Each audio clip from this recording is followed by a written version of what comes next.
Bismillahirrahmanirrahim. Assalamualaikum warahmatullahi wabarakatuh. Pada video kali ini saya akan membahas mengenai analisis data. Jadi dalam video ini kita akan mempelajari mengenai apa itu analisis data, kemudian bagaimana tahapannya, kemudian kita juga nanti mempelajari tingkatan data, kemudian teknik menganalisis data dan sebagainya. Oke, sebelum saya lanjutkan ke eh, tahapan, kemudian juga ke teknik analisis dan sebagainya, kita harus mengetahui apa itu analisis data. Jadi analisis data ini merupakan salah satu tahapan yang terpenting dalam proses penelitian, karena data yang telah kita kumpulkan kemarin pada pertemuan sebelumnya kita telah mempelajari bagaimana teknik untuk mengumpulkan datanya. Kemudian setelah data dikumpulkan, maka data tersebut tidak akan bermakna ketika kita tidak bisa mengolah datanya, tidak bisa menganalisis datanya. Nah, menganalisa data ini merupakan proses penyederhanaan data ke dalam bentuk yang lebih mudah dibaca dan diinterpretasikan menurut Effendi dan Manning tahun 2006. Jadi data yang kita dapatkan itu merupakan data mentah. Nah, data mentah itu harus kita olah, kemudian kita analisa, kemudian kita juga menginterpretasi data tersebut sehingga data tersebut mudah dibaca. Nah, untuk menganalisanya, ini bisa menggunakan SPSS atau juga kita bisa menggunakan Excel. Nah, tahapan-tahapan dalam menganalisis data yang pertama itu adalah melaksanakan persiapan. Jadi, persiapan ini dilakukan untuk pengumpulan dan mengorganisasi kuesioner yang digunakan dalam penelitian, kemudian mengecek kelengkapan identitas dan sebagainya. Yang kedua adalah melakukan coding data. Nah, coding data ini merupakan proses penyusunan secara sistematis dari data mentah ke dalam data bentuk yang mudah dibaca oleh program komputer. Jadi biasanya kita kumpulkan data-data yang sudah kita dapatkan dari penelitian, kemudian kita susun dalam Excel. Nah, dilakukanlah pengkodingan supaya kita nanti dengan mudah memasukkan data-data tersebut ke dalam Excel atau ke dalam rumus-rumus yang ada di SPSS. Nah, tetapi dalam pengkodingan kita juga harus memahami mengenai tingkatan-tingkatan datanya. Jadi kalau kita lihat dari tingkatan-tingkatan data, ada data nominal begitu ya, data ordinal, data interval dan juga data rasio. Nah, ini cirinya kalau nominal ini pengkategorian dan penggolongan. Contohnya misalkan kaya 1, miskin 0. Nah, tidak menunjukkan bahwa kaya lebih baik daripada miskin ataupun miskin lebih baik daripada kaya. Jadi hanya mengkodekan saja atau misalkan laki-laki 1, perempuan 2. Tidak menunjukkan bahwa perempuan lebih baik daripada laki-laki ataupun sebaliknya.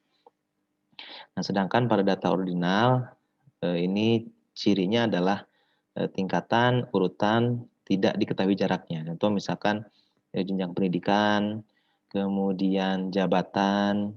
Nah, ini ada jenjangnya tetapi nilai jenjang tersebut tidak diketahui urutan-urutannya atau tidak diketahui besarannya. Misalkan tahun ini kita di SMP, kemudian tahun berikutnya kita ada di SMA. Nah, tidak menunjukkan bahwa tahun depan maka tahun depannya lagi maka misalkan jenjang pendidikan kita adalah SMP ditambah dengan SMA. Nah, tidak seperti itu. Jadi jarak antara jenjang-jenjang tersebut ini tidak diketahui besarannya. Nah, kemudian interval. Nah, kalau interval jarak atau rentangnya ini sama. Jadi misalkan suhu, kemudian nilai siswa begitu ya. Tetapi memang tidak tidak ada nol mutlak. Jadi artinya bahwa nol itu dianggap kosong. Tidak dianggap kosong, maksudnya nol itu ada nilainya. Jadi kalau suhu 0 derajat itu maksudnya ya suhu bukan berarti bahwa suhunya kosong, tetapi ada suhunya sebesar 0 derajat Celcius. Begitu juga dengan nilai. Nilai itu ketika nilainya 0 tidak dianggap bahwa nilainya itu kosong, tetapi nilai pelajarannya itu 0 artinya bahwa 0 itu memiliki nilai begitu atau memiliki makna. Nah, kemudian yang keempat adalah rasio. Nah, rasio ini hampir sama dengan ya, interval, tetapi bedanya bahwa nilai nolnya ini mutlak atau nol ini dianggap kosong begitu. Contohnya berat. Jadi berat ini kan tidak ada berat yang nol. Kalau beratnya nol artinya tidak ada berat dan kosong. Artinya nilainya itu mutlak, nolnya itu mutlak. Jadi nol dianggap kosong begitu. Begitu juga dengan tinggi. Tinggi juga sama, tidak ada tinggi nol begitu. Kalau tingginya nol berarti tidak ada yang kita ukur. Artinya nol di sini adalah kosong atau nolnya mutlak gitu ya. Contoh misalkan pengkodingan itu misalkan nama, angka 1, jenis kelamin 2, umur 3, ini salah satu bentuk pengkodingan. Atau misalkan pertanyaan-pertanyaan atau pernyataan-pernyataan di dalam angket penelitian. Selalu nilainya 4, sering nilainya 3, jarang nilainya 2, tidak pernah nilainya 1, misalkan ini tentang semangat kerja. Nah, ini salah satu contoh-contoh dalam pengkodingan data. Kemudian yang selanjutnya tahap analisis data yaitu enter data. Nah, enter data ini memasukkan data yang telah di-coding ke dalam mesin pengolahan atau bisa dengan SPSS, bisa juga dengan Excel tergantung jenis jenis mesin pengkodingan apa yang kita gunakan atau jenis pengolahan data apa yang kita gunakan. Kemudian selanjutnya ada data clearing. Nah, data clearing ini memastikan bahwa pengkodingan tadi sudah dilakukan dengan benar sehingga kita mengecek ulang kembali data-data yang sudah kita masukkan. Selanjutnya menganalisa data. Nah, menganalisis data ini nanti kita akan jelaskan lebih lanjut. Jadi ada analisis data deskriptif, kemudian ada juga analisis data inferensial. Kemudian data output. Nah, data output ini berhubungan dengan data-data yang sudah kita analisa, kemudian hasilnya bagaimana. Jadi nanti kita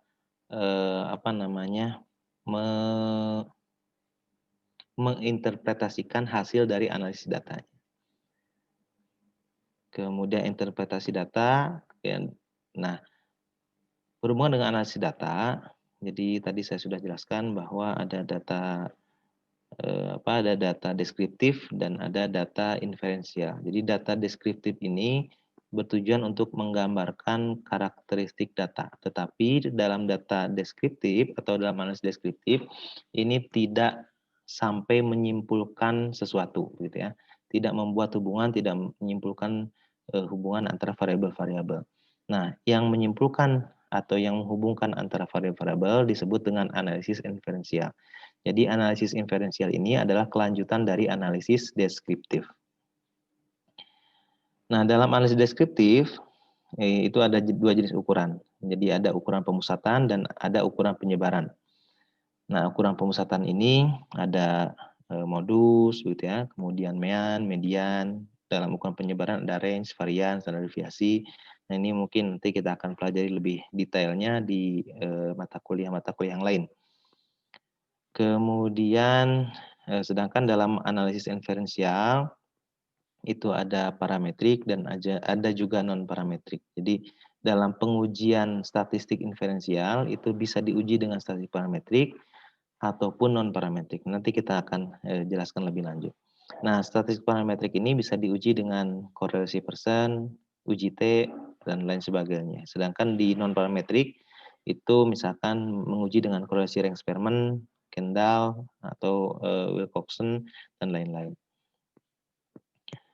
Kemudian kalau kita lihat dari alur analisis datanya, jadi kalau misalkan tipe datanya itu tipe data nominal atau ordinal, tadi yang dijelaskan di awal, maka diujinya menggunakan statistik non-parametrik. Nah, yang tadi itu ya, statistik non-parametrik itu bisa misalkan kita menggunakan Ring-Sperman begitu ya, kemudian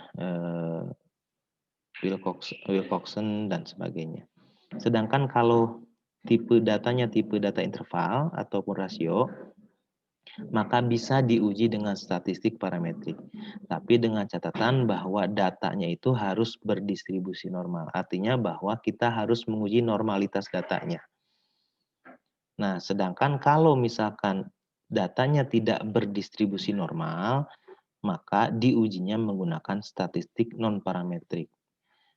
Nah, kemudian dalam jumlah data juga, jadi kalau jumlah datanya lebih dari 30, maka kita bisa uji dengan parametrik. Tapi kalau datanya kurang dari 30, kita uji dengan statistik non parametrik. Jadi data subjek penelitian kita kalau lebih dari 30 subjek, maka bisa menggunakan parametrik. Kalau datanya kurang dari 30 subjek, maka menggunakan non parametrik. Nah, kemudian yang dimaksud dengan uji asumsi tadi, kalau misalkan kita akan mengukur korelasi atau hubungan atau pengaruh, maka uji asumsinya itu uji normalitas dan uji linearitas. Dan linearitas pun kalau misalkan kita ada dua variabel bebas begitu ya, tapi kalau hanya ada satu variabel bebas cukup dengan uji normalitas saja. Sedangkan kalau kita menguji dua perbedaan, maka yang diujinya itu ada dua, ada normalitas dan juga uji homogenitas. Nah, uji normalitas ini untuk menguji apakah datanya berdistribusi normal atau tidak. Sedangkan uji homogenitas untuk menguji apakah data yang kita kumpulkan itu sejenis atau tidak, homogen atau tidak begitu. Nah, demikian yang bisa saya jelaskan. Terima kasih. Bila itu hidayah. Assalamualaikum warahmatullahi wabarakatuh.